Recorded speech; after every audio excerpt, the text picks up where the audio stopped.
मथुरा छोड़ द्वारका क्यों भागे।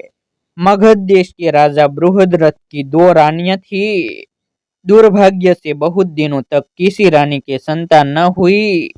राजा बड़े निराश थे। एक दिन वह अपनी दोनों रानियों को साथ लेकर संड कौशिक मुनि के पास गए और अपनी समस्या बताई। राजा बृहद बहुत उदार तथा प्रजापालक थे।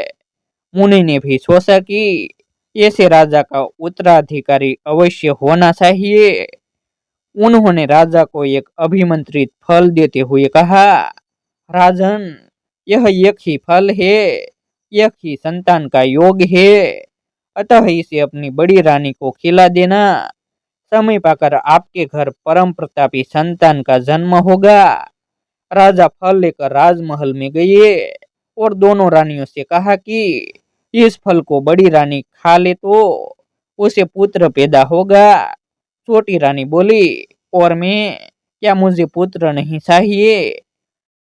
मैं भी आपकी बराबर की रानी हूँ, फल मैं भी लूंगी। राजा ने स्त्री कलह से बचने के लिए फल के दो फांक कर दिए और एक एक फांक दोनों रानियों को खिला दिया। दोनों रानियां संतुष्ट हो गई। समय पर दोनों के एक साथ पुत्र हुए और आश्चर्य की वे संतानें ऐसी थी जैसे किसी एक को ही चीर कर दो कर दिया गया हो। दोनों का आधा आधा अंग, वह मृत नहीं थे, उनमें जीवन का संसार था। ऐसी अनोखी और अधूरी संतान को देखकर दोनों रानियां डर गई और दोनों ने टुकड़ों में बटे अपने नवजात शिशुओं को महल के बाहर फेंक दिया। राजा को बताया गया कि दोनों की संतानें मरी हुई थी।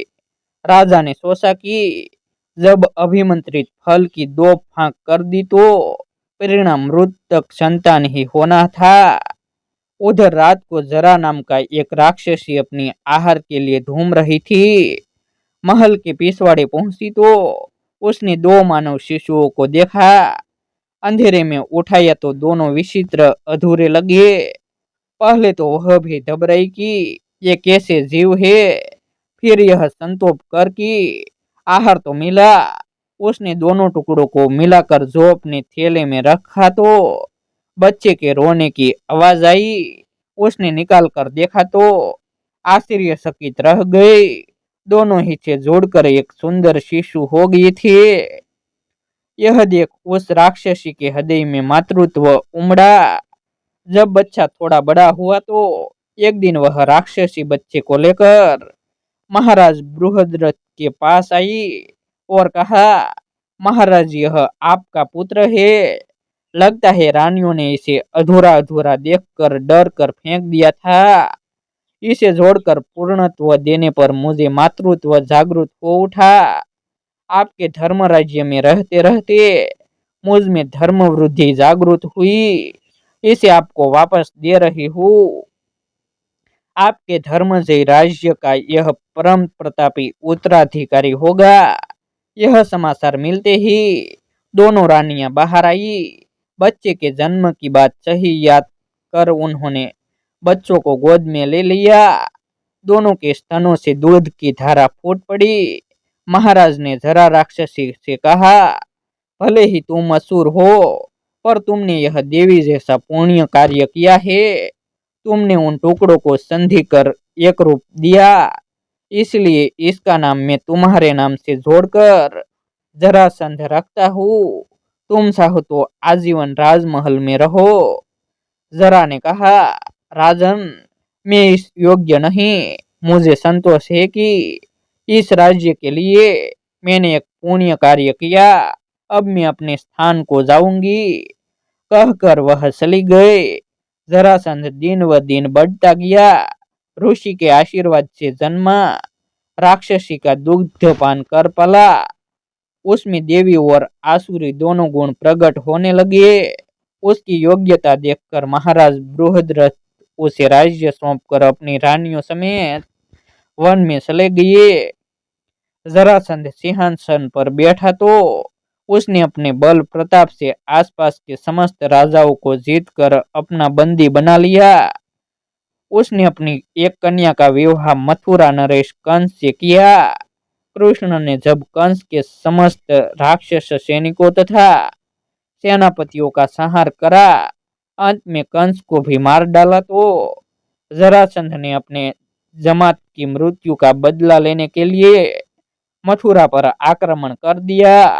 कृष्ण ने सोचा, इस क्षेत्र में अब राक्षसों के उत्पात के कारण शांति नहीं होगी, अकारण यादव सैनिकों का विनाश होगा।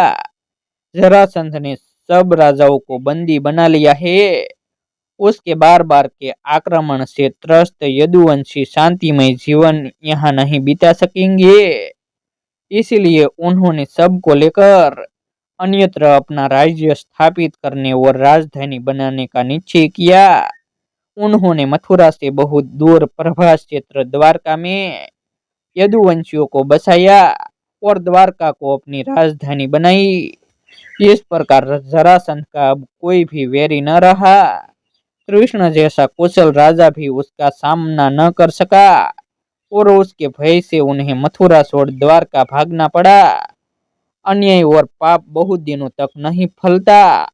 जब युधिष्ठिर ने राजसूय यज्ञ किया, तो जरासंध के यहाँ बंदी राजाओं को छुड़ाने के लिए कृष्ण भीमसेन और अर्जुन को लेकर जरासंध के पास पहुंचे और कहा, बटा राजाओं को मुक्त कर उन्हें उनका राज्य सौंप दो।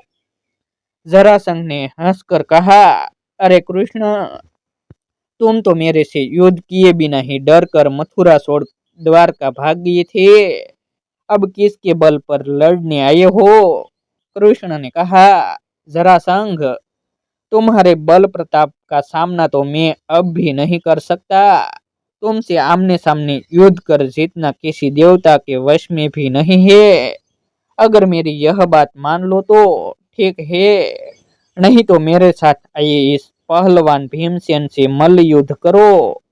अगर आप जीत गए तो हम चले जाएंगे और युधिष्ठिर अपना राजसूय यज्ञ नहीं करेंगे, क्योंकि तुम्हारे होते हुए कोई भी राजा राजसूय यज्ञ नहीं कर सकता।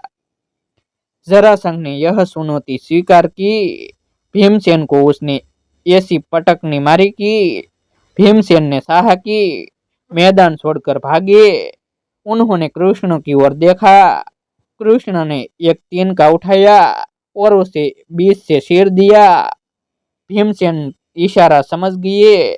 उन्होंने जरासंध की एक टांग को अपने पैर से दबाया और दूसरी टांग को उठाकर उसके शरीर को दो भागों में चीर दिया।